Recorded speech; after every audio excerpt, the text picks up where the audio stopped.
A very good morning to you, Sakina, and to the viewers on Morning Live. We'll do the walkabout just now, but just to establish today's proceedings and also recap on what happened yesterday on the opening day. We saw in the morning the Minister in the Department of Innovation and Science, Dr. Bladen Zemande, just talking about what an important occasion this is, saying certainly this is the biggest event in his time as Minister that he's had to oversee.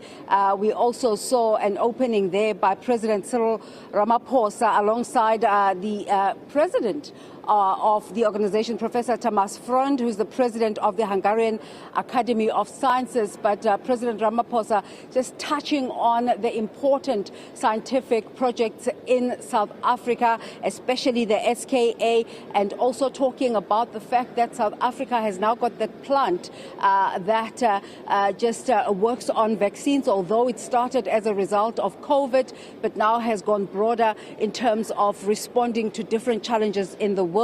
But I'm standing here alongside a book called What a Great Idea by Mike Britton. It talks about awesome South African inventions. One of them, the inventors in South Africa, I don't know if our viewers remember him, Mark Shuttleworth, who just brought about internet interventions in the country. It also talks about transport on water, land.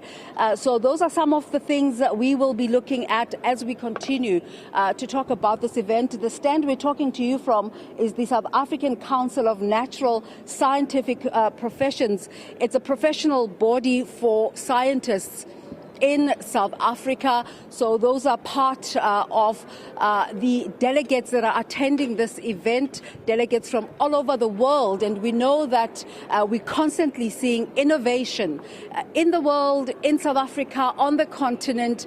And all of these innovations start off from scientific research, and that's why this is so important just in terms of finding answers for humanity. And Sakina, we're just going to bring in now Dr. Olive Shisana, who is a well-known South African face just in terms of scientific research in the country, but she's also a presidential advisor. Dr. Shisana, thank you so much for making the time to speak to us this morning. You are very much welcome.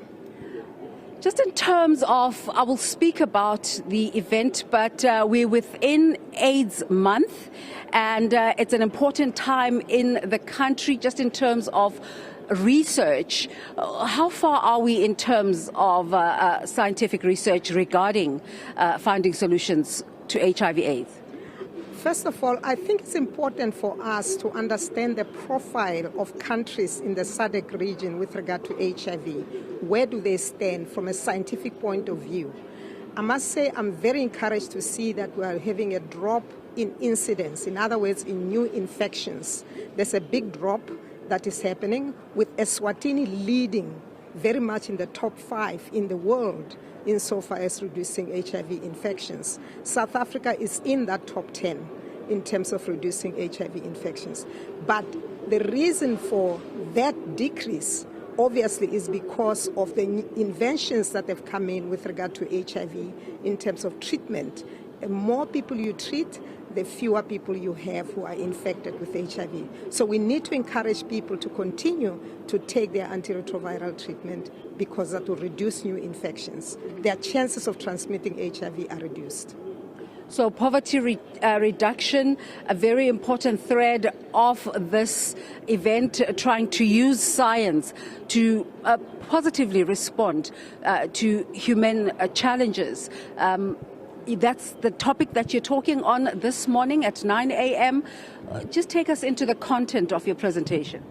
Well, I think what we need to do is to really look at the triple challenges that we have of poverty, inequality, and unemployment, and then say, what role can science actually play? Science is playing a very critical role in the sense that we are developing new technologies that are made affordable to the general population. If you are to look at the issue of food distribution or food production, you'll find that scientists are able to develop technology that can remove the toxins from some of the products that are being produced so that staple food, for people can actually be reduced. I'll take an example in the world, particularly in Africa, with regard to cassava, where they reduce the toxins that are there in order that more people can be able to eat it and they do not develop, diseases. Secondly, I'd like to talk about how science itself can be able to create jobs. It can reduce unemployment. If you look at the SKA development that South Africa is having, you are seeing that they are adding about 20,000 jobs. And you could go on all the other areas. You'll find that jobs are being created by scientists, particularly that in the era of ICT now, you are seeing more and more people focusing on developing IT to store their information on the cloud, and that creates new jobs for new entrepreneurs who don't need to stand on the unemployment line, but instead can create their own jobs. So traditionally, in terms of getting new innovations, you would get a scientist that does the work, and if the work is lauded, then everybody sits up and listens. But just in terms of how technology is changing things now, how can society and the general populace be part of the conversation about science? Well, I think the first thing that we really need to look at is that we as taxpayers pay money to government. We put money to government. Government finances particular scientists to do the work.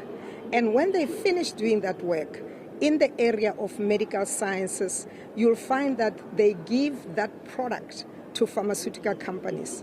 And the pharmaceutical companies go and make huge profits. And they come back and they sell that product to the very taxpayers at a very high price.